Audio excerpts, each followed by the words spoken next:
Dear friends, I'm Dr. A.S.K. Gupta and I'm going to talk to you about fetal hydronephrosis. She's a patient around 35 years and she has come for the routine ultrasound examination, and on the examination you find that these are both the kidneys, and in the renal pelvis you feel that the renal pelvis is grossly dilated, and if you see you can see that even the renal calyces, they appear to be dilated. This is the renal pelvis, this is the renal parenchyma, and in the renal parenchyma you can see that the renal calyces are dilated. In this kidney also, this is the renal calyx, this is another renal calyx, and which appear to be dilated.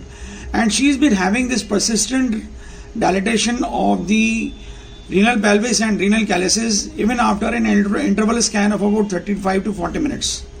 Because the bladder should empty within 35 minutes of waiting, but we have tried to rescan this patient again and again after 35 minutes, and we find that the renal pelvis diameter is persistently raised. So it is a case of persistent renal pelvis dilatation, which is called as the fetal hydronephrosis. Renal pelvic diameter should be measured in the AP direction, that is in the axial section. This is the axial section where you can see that this is a spine, 3 dots, and this is the axial section of the abdomen, and in this section the renal pelvis diameter should be measured. This is the AP diameter of the renal pelvis, and we find that the renal pelvis AP diameter is more than 9 millimeters in this patient on both the sides. This is we are trying to measure the renal pelvis diameter in the sagittal section, but this is not the correct way of measuring the renal pelvis diameter.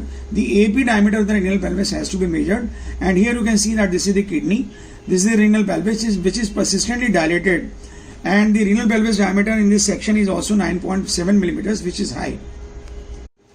This is we are trying to see the bladder of the patient, and we find that the bladder of the patient is dilated and there is a keyhole appearance. You can see that there is a keyhole appearance. This keyhole appearance is generally seen in patients with posterior urethral valves. So it is quite possible that this patient is having posterior urethral valve. Posterior urethral valves are generally seen in males.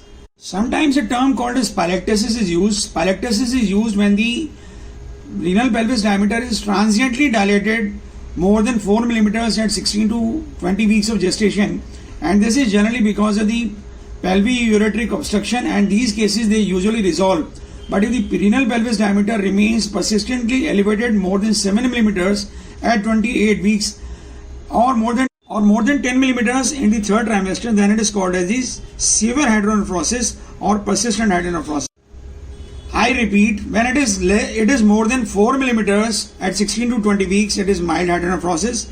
When it is more than 7 millimeters at 28 weeks of gestation, then it is moderate hydronephrosis. When it is more than 10 millimeters at third trimester, then it is called as the persistent hydronephrosis or the severe hydronephrosis, and the cause of these cases should be established. When you are looking for the hydronephrosis, you should always look for the renal parenchyma. If it is increase in echogenicity, associated renal pelvis dilatation with the renal calyceal dilatation and the dilatation of the ureters, and you should always try to look for the urinary bladder which may be persistently dilated, and the walls of the urinary bladder may be thickened because of the increased pressure.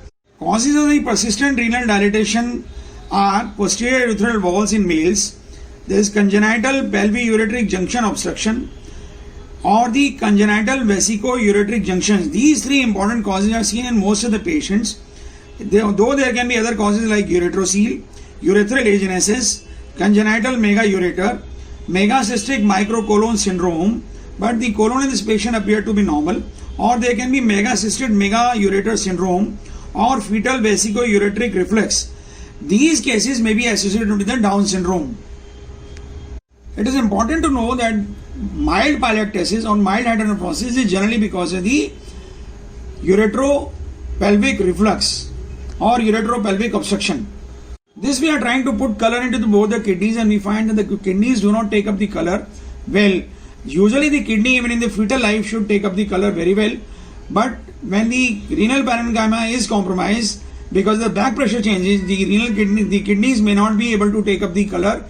We suggest that the kidney are in a jeopardized position. Whenever you see the renal pathology or bilateral pilectasis or bilateral hydronephrosis, you should always try to look for the AFI, that is the amount of liquor present. In this patient, the liquor was not. You should also try to look for any other associated anomalies, because these patients, they may be associated with the Down syndrome, but in this patient no other associated anomalies were found. And this patient was picked up at 35 weeks of gestation because for this patient this was our first ultrasound. I hope you like our videos. In case you like our videos, please do subscribe to our channel. Do not forget to press the like button and share the video with a large number of friends so that maximum number of people can be benefited. Thank you very much.